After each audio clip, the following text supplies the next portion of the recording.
आणि सावत्र भावांना तुम्ही काही कान टोचलेले आहेत तुम्ही. प्राण मंत्र देण्यात आलेला या ठिकाणी सर्व भगिनींना रक्षाबंधनाच्या खूप खूप शुभेच्छा।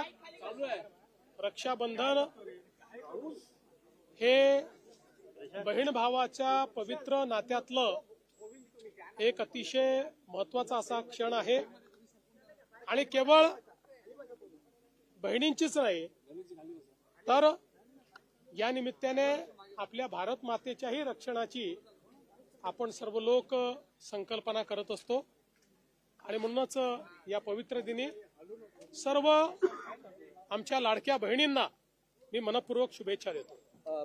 शरद पवारांनी जो गौप्यस्फोट केलेला आहे की विधानसभा निवडणुकीच्या आधी 1-2 माणसं मला भेटली होती आणि 160 जागांमध्ये फेरफार करून तुम्हाला निवडून देऊ अशा पद्धतीचा त्यांनी एक गॅरंटी दिली होती त्या दोन माणसं। पहिल्यांदा मला हे लक्षात येत नाहीये की इतक्या दिवसानंतर पवार साहेबांना राहुल गांधींना भेटल्यावरच हे ती आठवण का आली।